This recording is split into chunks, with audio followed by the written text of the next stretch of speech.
What's going on, everybody? Welcome to March. Somehow we are already through 2 months of 2023. Time is a flying by, and it is now time for another real market update.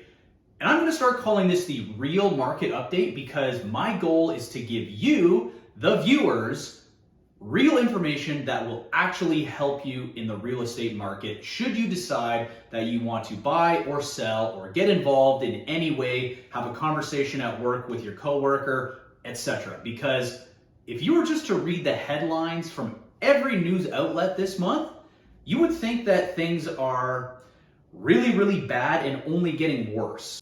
That's not the case. In fact, I would say that information is quite misleading. And I'm going to prove it to you based on some data that I've put together here and what I'm experiencing in the real estate market. Okay. Again, this is my opinion. It doesn't fall in line with what what major news outlets are really promoting right now, because I don't care how many people watch these videos. I just want to know that the people that are watching the videos get the information that's going to help them. Online, newspapers, whatever, they're just trying to buy clicks, and they're going to write about the worst things in the world because that's what people want to read online. And it's not going to help you in the real estate market. If we look at the headlines, what we know is that February home sales were down from where they were a year ago and are the lowest that they've been in almost 30 years. That sounds awful. Sounds really bad. Sounds like nobody wants to buy a house, okay? Bad.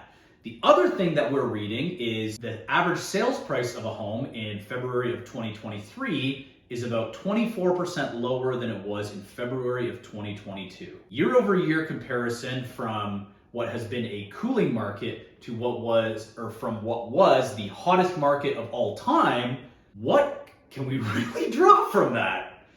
Does that seem like a good comparison? So now, armed with this information of lowest sales numbers in almost 30 years, and prices are down 24% from where they were a year ago, you go into the real estate market today and you try to buy or sell a house, and you are gonna have no success with that information because you're thinking it's a buyer's market. There are no buyers, houses are not selling, and I can take as much time as I want to make any sort of decision.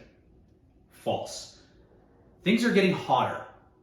Things are taking less time to sell.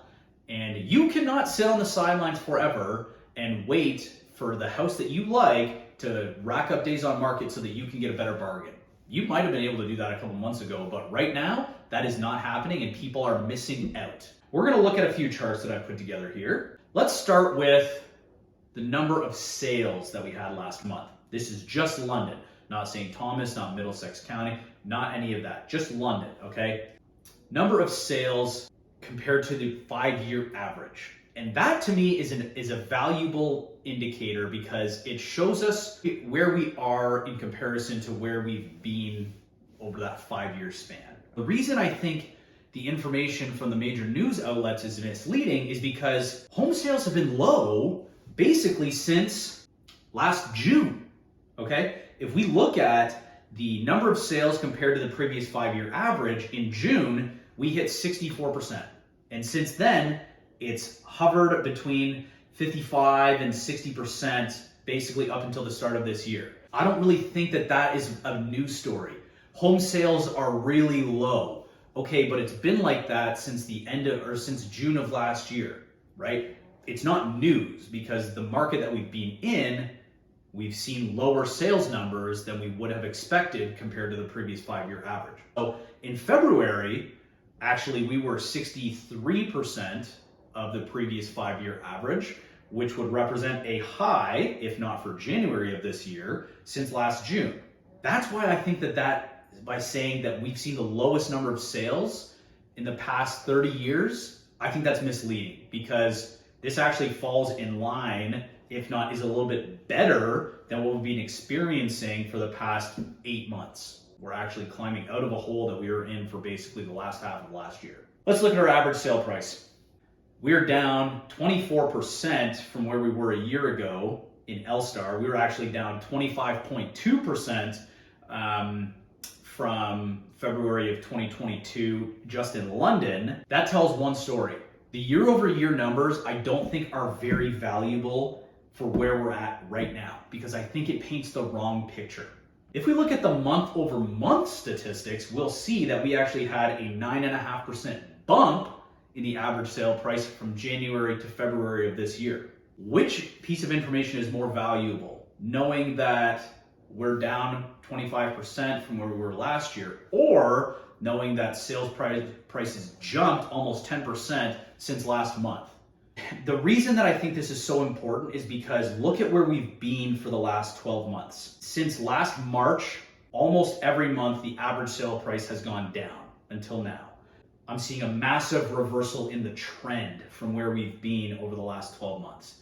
That is why I think sales numbers down 25% from last year is misleading. I don't like that. With that information, you're not going to be able to succeed in this market. It doesn't give you any of the information that you need. This to me paints the real picture, showing that we've basically been declining in price every month since last March, and now we have an absolutely massive price jump in 1 month from January to February.